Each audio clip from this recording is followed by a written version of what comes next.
জেলার গুরুত্বপূর্ণ একটা সভা, যে সভার মাধ্যমে আমরা আইন শৃঙ্খলা পরিস্থিতি থেকে শুরু করে সার্বিক ব্যবস্থাগুলো নিয়ে সমস্যা উত্থাপিত হয়, সমাধান করতে আমরা যে যার অবস্থান থেকে সমাধানের বিভিন্ন সাজেশন আমরা দিয়ে থাকি।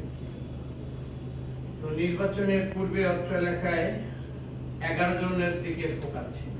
11 জন প্রার্থী ছিলেন, যে যার মতাদর্শগুলো যে যার অবস্থান থেকে তার দিকগুলো সে উল্লেখ করেছে, মানুষ ওটা খেয়াল করেছে 11 জনের দিকে। আর নির্বাচনের পরবর্তীতে বিশেষ করে সরকার গঠন এবং তার দলের একজন প্রতিনিধি হিসাবে এইখানে কাজ করতে গিয়ে এখন সবার নজরটা একজনের দিকে, এই ব্যক্তিটা কি করছে। এখন কিন্তু ওই 10 জনের দিকে আর কোনো নজর নেই, এটাই স্বাভাবিক। তো আমাকে তীর ছড়ে আমি জর্জরিত হই, আমি ক্ষতবিক্ষত হই, এটা আমার প্রাপ্তি। আমি মনে করি আমি তো প্রতিনিধি হওয়ার জন্য আমি এখানে আসি, আমি তো স্বেচ্ছায় আসি।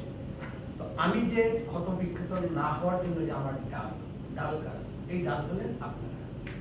তো আমি যে ডালগুলোকে নিয়ে আমি আমার সরকারকে, আমার নিজেকে, আমি আমার কাজগুলো সম্পাদনের মাধ্যমে পরবর্তী মানে যে কোনো একটা উল্লেখযোগ্য সাফল্যের পর আমি কিনা বলি, এইটাই তো স্বাভাবিক। আমি কিন্তু সবসময় আপনাদের কাছে দাবি নিয়ে, এটা কোনো প্রতিনিধি হিসেবে নয়, দাবি নিয়ে আমার মতো করে আপনাদেরকে আমি পাই এবং আমি আমার মতো করে আপনাদেরকে বলি। এই সভাটায় দেখেন আমরা যারা বসে আসি সবাই কিন্তু কম বেশি সবাই সবাইকে চিনি, কিন্তু কারো মুখে এখানে একটা স্বাচ্ছন্দ্যের হাসি নেই। তার মানে আমার জায়গায় আমি ব্যর্থ, বা আপনার জায়গায় আপনার কতটুকু সাফল্য আপনি পান, এটা কিন্তু আমি বিশেষভাবে লক্ষ্য করি। এটা কিন্তু যদি আমার জায়গায় আমি যদি পরিতৃপ্ত থাকতাম, আমার জায়গায় আমি যদি সাকসেস থাকতাম, তাহলে আমার মনে হয় আরেকটু প্রাণবন্ত উৎসব, একটা আনন্দ সবার ভিতরে চেহারা